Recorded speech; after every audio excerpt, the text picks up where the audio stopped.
Direto para 46 municípios e 72 canais. No ar.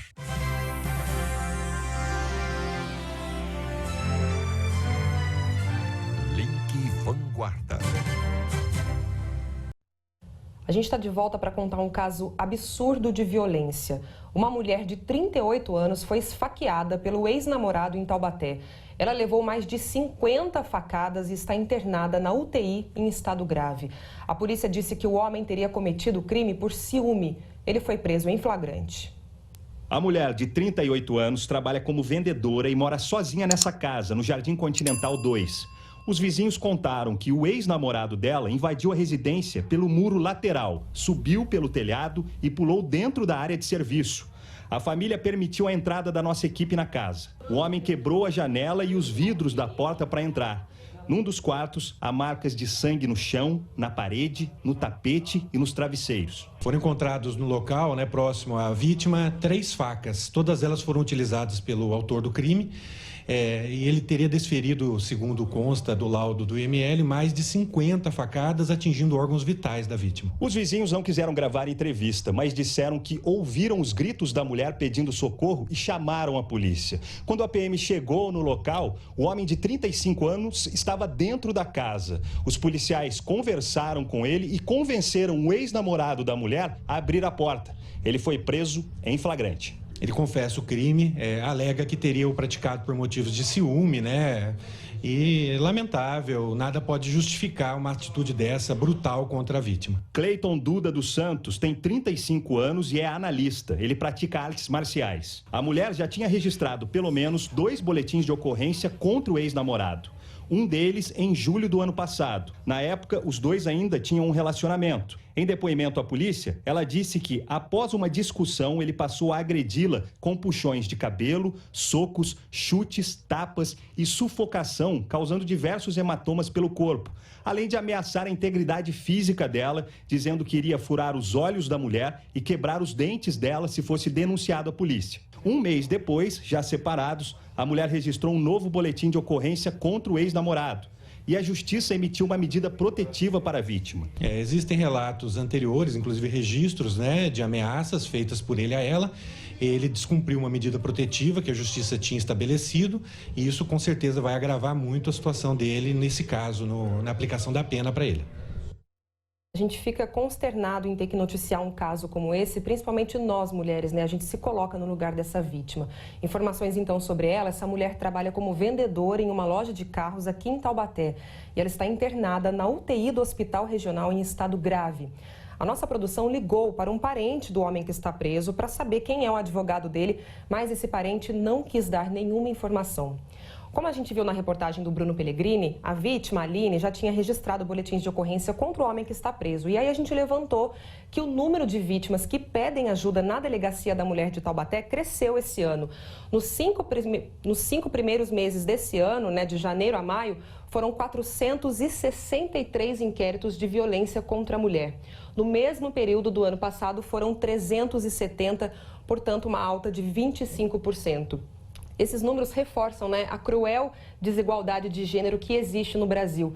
Esses homens violentos, na verdade, são criminosos. Eles precisam entender que as mulheres são livres para fazer o que elas quiserem, seja no trabalho ou na vida pessoal. E se eles não aceitam o fim de um relacionamento, eles têm que procurar um tratamento psicológico.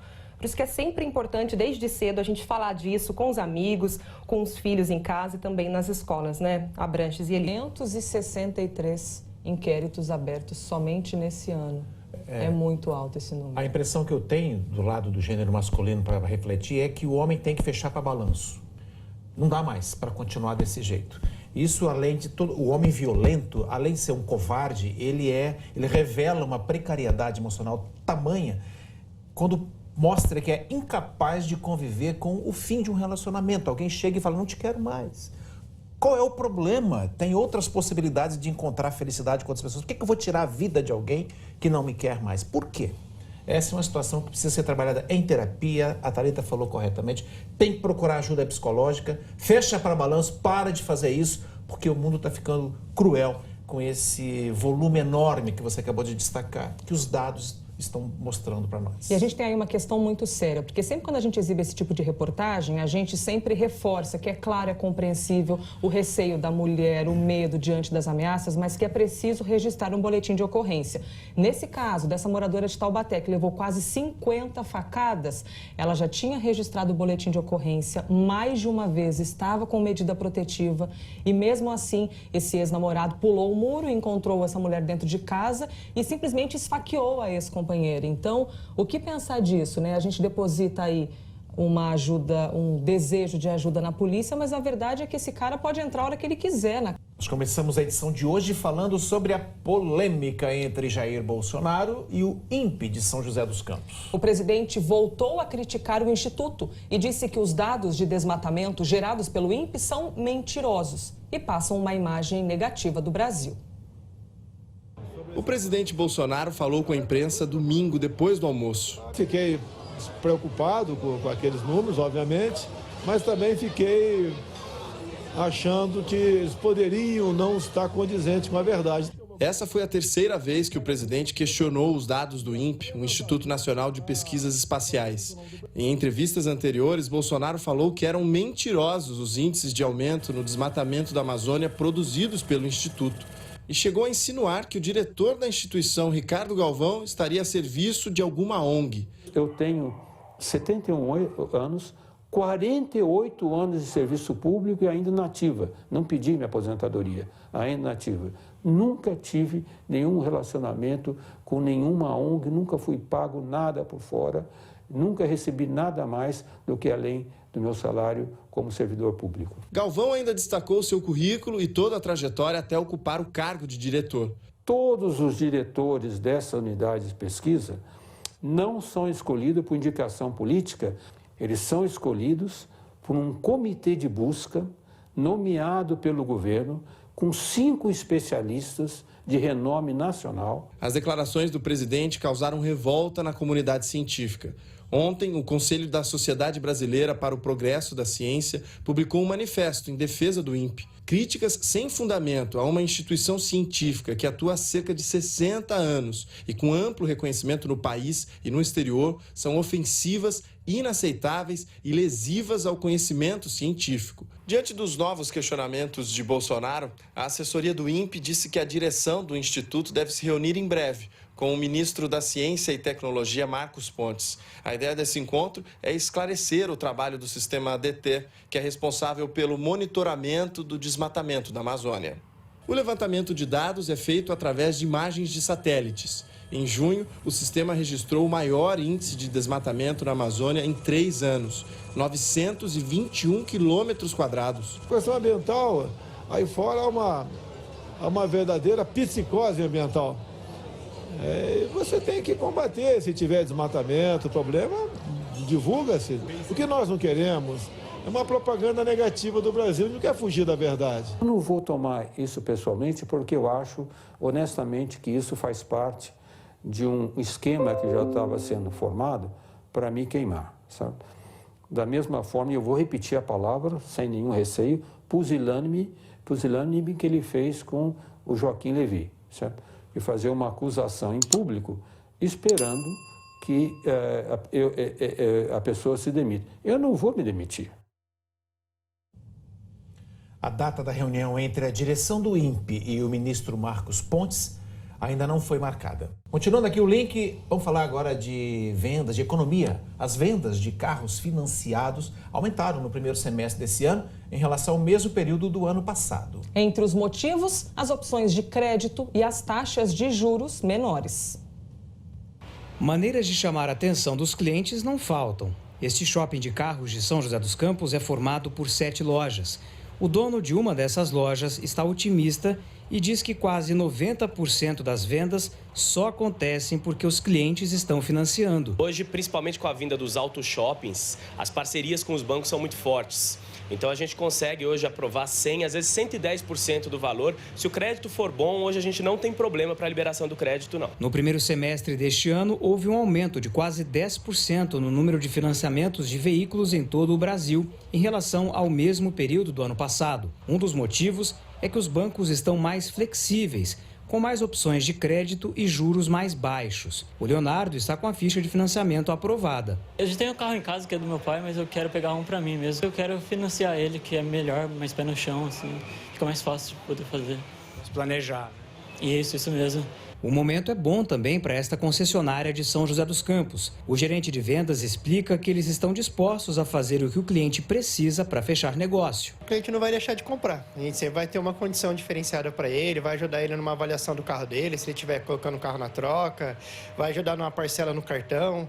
Uma condição a gente vai achar para o cliente. A Marisa deve comprar um carro novo ainda hoje. Começou a semana negociando as melhores taxas com o vendedor. A parcela deve ser de cerca de R$ 700. O carro que a Marisa quer é esse aqui, do jeitinho que ela está imaginando. 2015, vermelho, que é uma cor que ela fez questão de conseguir negociar. Marisa, o que está faltando para você assinar o contrato e levar o carro para cá? O que está faltando para mim poder assinar? Nada. Vou dar o meu de entrada e vai fazer a avaliação agora, né? Para mim poder fechar. É esse aqui. É esse mesmo. É esse. Esse é o sonho. É esse mesmo. Para a Marisa não está faltando nada, mas é preciso ter atenção para um detalhe. Antes de fazer um financiamento, é preciso ver se ele se encaixa no seu orçamento, para depois não ficar com dívidas e ter dificuldades para administrar o patrimônio. De Taubaté, a cidade vai ganhar um reforço na fiscalização do trânsito.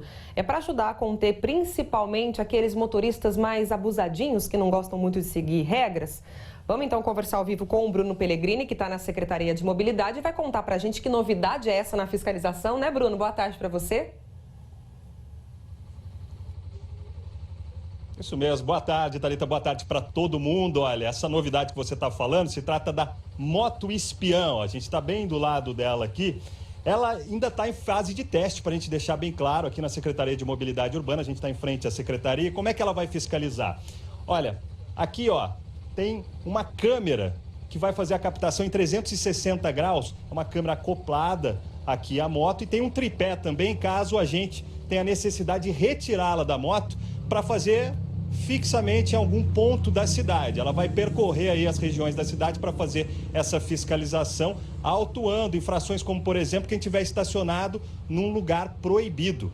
Vou conversar agora com o Braga, que vai dar os detalhes para a gente. Eu falei um pouquinho aqui, né, explicando como é que é a captação dessas imagens, faz parte do COI, como é que vai ser a fiscalização efetivamente? Boa tarde. Boa tarde a todos. Esse equipamento, que é a moto e que tem uma câmera acoplada nela, faz parte do contrato do COI.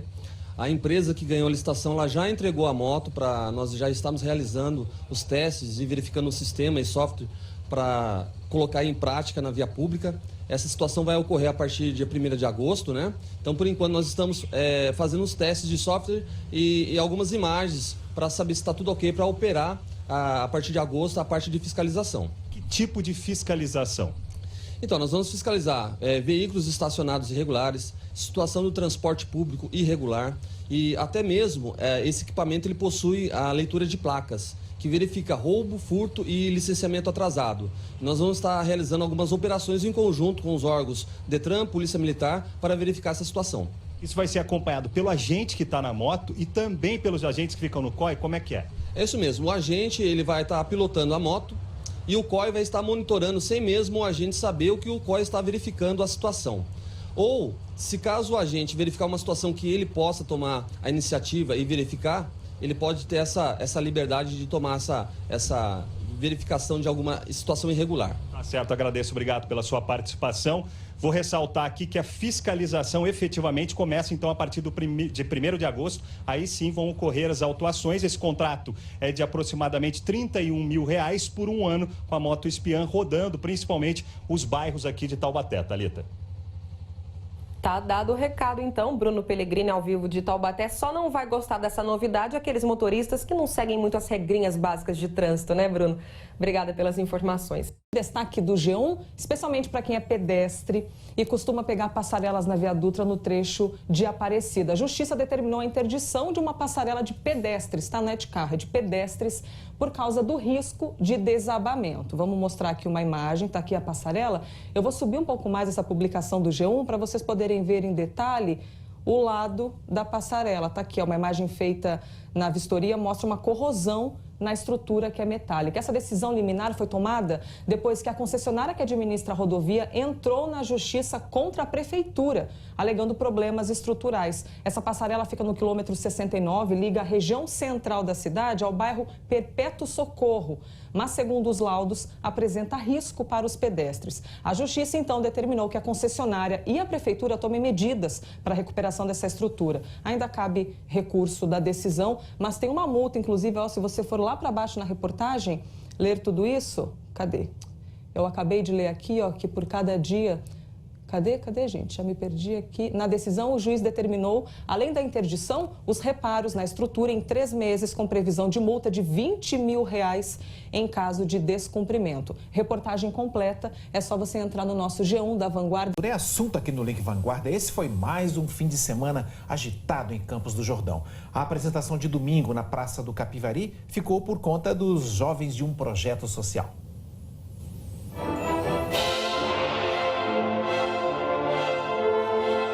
Essas músicas foram feitas para serem tocadas por uma orquestra completa, mas desta vez foram adaptadas somente para instrumentos de metais. Esse é o grupo musical Lira, de Mauá, na Grande São Paulo. Um projeto social que atende jovens de baixa renda. Eles foram a atração neste domingo na Praça do Capivari, em Campos do Jordão.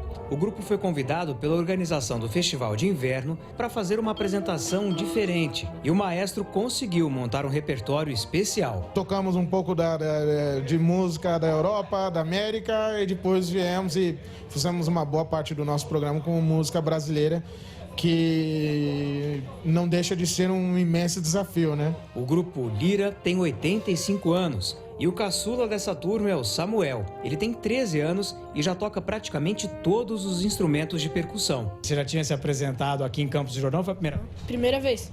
Como é que foi? Foi bem legal, uma experiência boa. O público foi surpreendido com essa mescla de ritmos e sons. Faz a gente sonhar, né?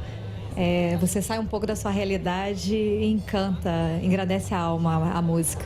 Essa é a última semana do Festival de Inverno de Campos do Jordão. Só que até domingo ainda serão mais 20 apresentações no mesmo esquema, trazendo música clássica com uma pegada popular. O repertório tá bem legal, não tá só no clássico, né? Assim, clássico Beethoven, Bach, tradicional, então tá bem acessível pra galera em geral. Assim. Popular clássico. É um popular clássico. É isso aí, o Festival de Campos do Jordão termina no próximo fim de semana. Voltamos agora com uma notícia mais leve, esporte. A praia do Perequiaçu, em Ubatuba, recebeu ontem um campeonato de surf. Jovens atletas participaram do evento, que já revelou grandes nomes do esporte. A placa avisava que a praia é perigosa. Mesmo assim, estava cheia. Boa parte das pessoas estava na areia para assistir de camarote a segunda etapa de um dos circuitos de base do surf mais tradicionais do país. No Perequiaçu, em Ubatuba, foram mais de 200 atletas que caíram na água. Aliás, caíram não, né? Eles deslizaram em cima dela. Todo mundo bem novinho ainda. Só pôde participar quem tinha entre 6 e 18 anos. A Nairê, de 13, mora em Ubatuba, mas já surfou em vários lugares do mundo. No Havaí, na Espanha. Cada hora é uma condição de mar, às vezes tá vento, às vezes não tá. Então, acho que tem que saber surfar nesses mares, porque no campeonato pode estar bom como pode estar ruim. Esse evento é feito há mais de 30 anos e revelou alguns nomes que talvez você conheça, não sei. Felipe Toledo, Gabriel Medina, já ouviu falar? O potencial desse circuito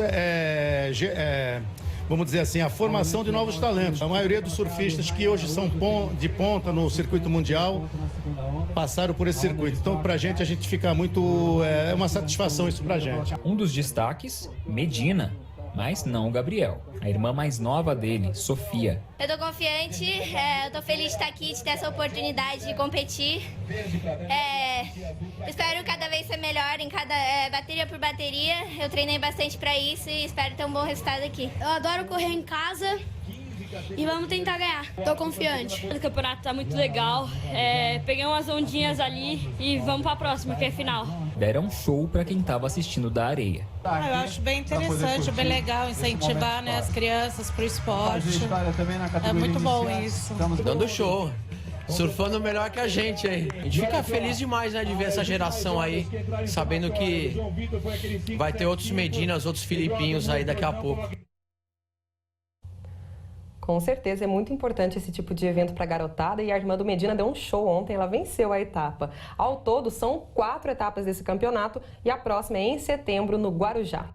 A noite é curtir uma boa música ao vivo. Com você é assim também? Tem muita gente que sai, senta num bar, gosta de ouvir um sonzinho, só que em São José dos Campos está difícil encontrar um bar com algum músico tocando. É que o setor de fiscalização da prefeitura apertou o cerco e está multando os locais que não têm o alvará para receber shows ao vivo. Nesse bar, ouvir uma boa música ao vivo está bem mais difícil. Depois de levar 2 multas que somadas chegam a R$6 mil, o dono decidiu não mais oferecer essa atração ao cliente. Cai o movimento em 40% se você não tem a atração da música ao vivo no seu estabelecimento. Então é uma coisa para se pensar. A gente tem que tentar uma regulamentação o quanto antes para que a gente consiga esse espaço. Tem cliente que sente falta. Por exemplo, agora podia estar muito mais alegre o ambiente e a gente sente isso, né? Dos mais de 3 mil bares e restaurantes de São José, atualmente só 3 têm o alvará necessário para receber shows ao vivo. A necessidade do documento não é novidade, assim como a lei do sossego em áreas residenciais. Mas os empresários reclamam que este ano a fiscalização está bem mais rígida. Esse ano a Prefeitura de São José já fez 56 autuações por perturbação do sossego, com 22 interdições. No ano passado todo foram 72 autos de infração e 11 interdições. O diretor de Posturas e Fiscalização destaca que mesmo que o local não tenha essa licença, mas queira fazer algum evento, precisa entrar em contato para definir como isso será feito sem prejudicar o sossego. O diretor reconhece que a fiscalização está rigorosa,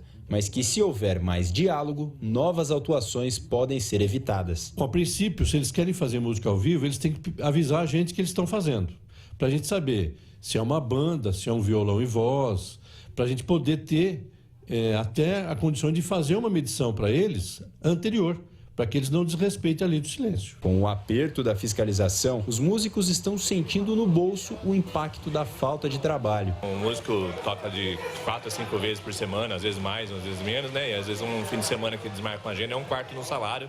Então, para uma pessoa que trabalha em outra área, pensa 1/4 do seu salário desaparecendo no meio do mês, né? Um músico, para ele trabalhar, são poucos lugares que ele consegue trabalhar. Ele consegue trabalhar em orquestra, ou consegue trabalhar em bar, ou na rua, ou dando aula. A orquestra de São José foi extinta. Na rua a gente não pode trabalhar porque também tem uma lei que proíbe. E agora nos bares. A gente vai fazer o quê para sobreviver? Músicos e empresários se reuniram e formataram uma proposta para criar uma lei que regulamenta o som ao vivo em bares e restaurantes da cidade. O texto já foi entregue aqui na Câmara. A empresa que conseguir ter no seu contrato social já constando que tem música ao vivo e conseguir o alvará, automaticamente ele vai poder ter lá música, como eu já disse, de voz e violão e tal. Já as empresas que tiverem de impacto médio e alto impacto, essas empresas precisarão se adequar à lei, fazer isolamento acústico e precisará ter uma autorização ou um alvará complementar para exercer atividade musical.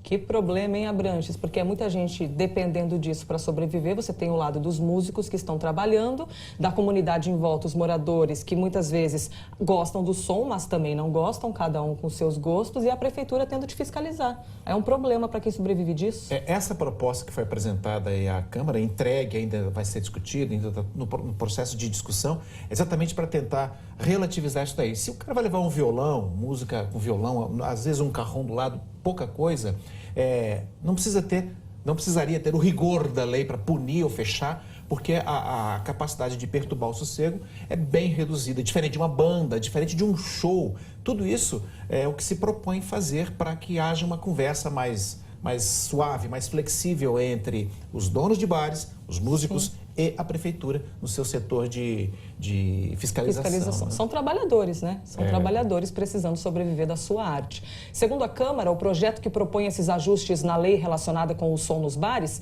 está em discussão e não tem uma previsão de qual. A mais populosa da nossa região faz aniversário esta semana. São José dos Campos vai completar 252 anos no sábado. E uma cidade do tamanho de São José é feita por muita gente, não é? Dos que são nascidos aqui e também todos aqueles que vieram de fora. E quem conhece São José sabe que se tem um povo que não é daqui, mas virou praticamente a cara da cidade, é o povo mineiro. Então vamos conversar com o André Luiz Rosa, que está em uma família tipicamente mineira. Eu sabia que eu ia encontrar os mineirinhos, mas já sentado aí, André, cheio de comida, tem uma viola? Que legal.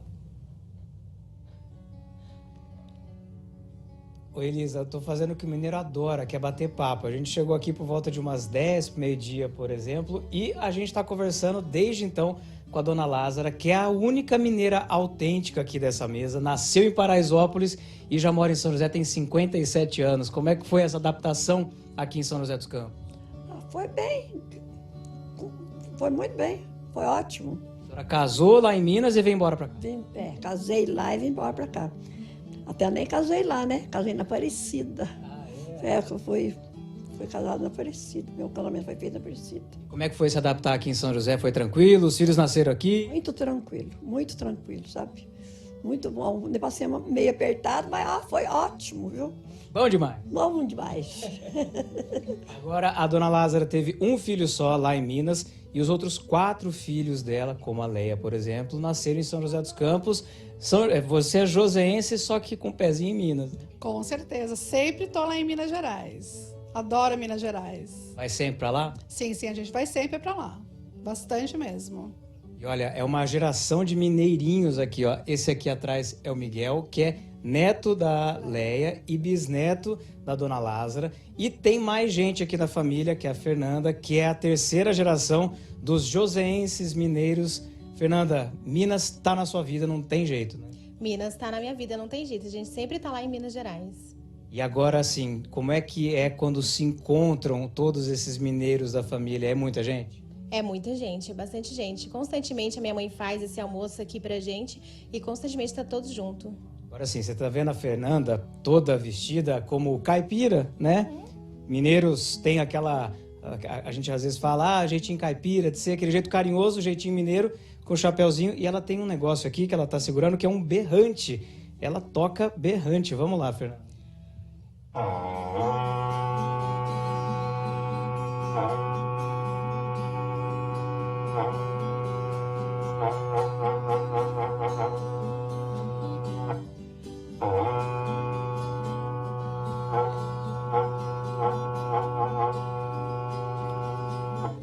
Fernanda, como é que começou essa história aí de tocar berrante, menina? Então, meus pais têm um casal de amigos que é de Natividade da Serra, a gente ia sempre pra lá final de semana e tinha esse instrumento do boiadeiro lá, né? E a criança é sempre fuçada, quer prender, e aí eu tocava, a boca sangrava, inchava, até que eu aprendi a tocar. Não sou profissional, mas aprendi a tocar o berrante. Mineiro tem a ver com berrante? Ah, tem a ver com berrante, com certeza, né? O tropeiro, né? O famoso tropeiro tem a ver com berrante. Agora, vocês estão olhando aqui essa mesa maravilhosa. Quem fez esse almoço todo aqui foi a Leia. Tudo autêntico de Minas Gerais, né? Arroz, tem carne de porco, tem a couve, tem o torresminho, o tutu que não fala. Com certeza, tudo de Minas Gerais. E muito bem feito, né, André? Muito bem feito. Gente, é isso, ó. Essa aqui é essa família mineira aqui da Zona Norte de São José dos Campos. Vamos comer, então, agora aqui. Voltamos com vocês aí no estúdio. Abranches, Elisa, bom almoço para quem está em casa. É uma bela mesa de aniversário, hein? Tem de tudo. Você gostou, Carlos Abranches? Oi, senti falta do angu. Angu ali junto com o tutu, mas ó, tá legal, de repente eu vou pra lá daqui a pouco quando acabar o jornal. Você tá convidado, viu, Carlos Abranches? A gente perguntou na rede Mineirinho, a gente perguntou na rede social também, você é de São José, nasceu aqui ou é de fora? Chegaram tantos comentários e tão legais com histórias bonitas. Aqui o Marcos Virgílio de São José, sou nordestino da cidade de Araçoiaba, no Pernambuco. Trabalhava em minha cidade natal com corte em canaviais desde os meus 8 anos. Lá não tinha muita oportunidade, por isso os meus pais vieram para cá. E em 89 iniciamos a nossa vida nessa cidade maravilhosa. Tá aqui, história de um nordestino. O que tem mais? A Rosalina dizendo que é mineira do distrito de Costas. Viviane Luciano de São José, nascida, criada e casada com mineiro. Filhos joseenses e apaixonada pela minha cidade. Quantas histórias legais. Olha aqui, a Eliane de São José dizendo: oi, Elisa, eu sou potiguar, vim para ficar 6 meses apenas, mas moro há 24 anos aqui, Rio Grande do Norte, hein? Ela veio lá de cima para cá, casei com um mineiro que mora aqui há 40 anos. Essa é a minha terra. São tantas histórias e tão bonitas, né, Abranches? São José dos Campos é multicultural, essa é a verdade. É difícil encontrar um joseense que tenha nascido aqui.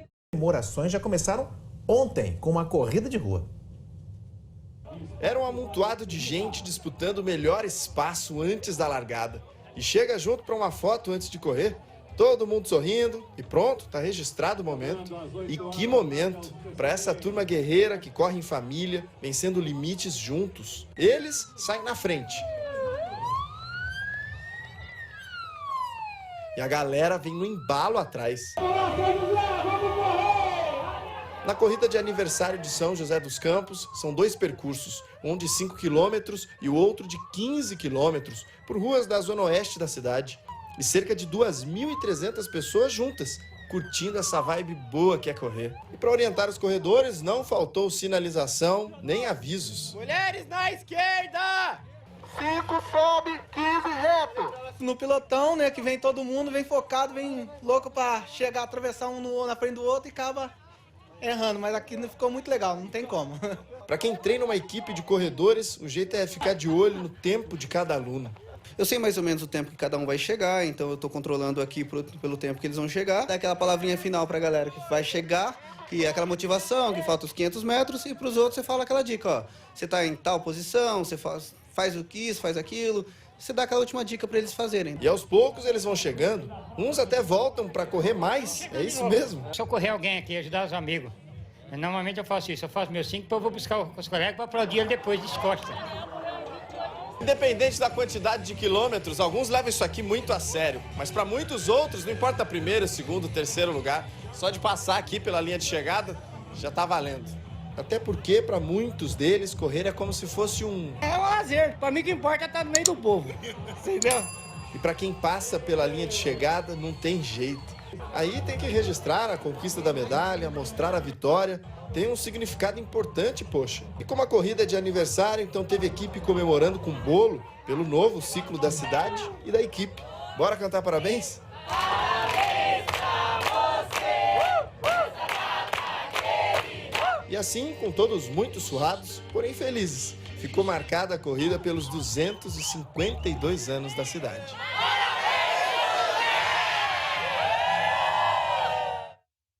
Que legal. Muito legal, hein? Muito bom. Muito bom. Antes de encerrar, nós vamos ver imagens de um grupinho nada discreto que está visitando a nossa região. Vejam aí as imagens. São orcas. Foram vistos 6 animais em Ilhabela nesse fim de semana. As orcas têm cerca de 8 metros de comprimento e estariam caçando um cardume de raias. Uma das teorias, mas lindas demais. Uma das teorias dos pesquisadores é de que as orcas usem as águas aqui do litoral para fazer uma espécie de limpeza de pele. Olha isso! Elas vêm lá do sul, do friozão, e vêm para cá nas águas mais quentinhas. Orca é baleia, Elisa? Então, depois que eu descobri que orcas não são baleias e sim golfinhos, eu demorei dias para me recuperar dessa informação, porque não é possível. As baleias têm barbatanas e os golfinhos têm dentes. Eles são biologicamente da família dos golfinhos das orcas. Orcas têm dentes, então. Orcas têm dentes. Eu não consigo relaxar com essa informação, Branches.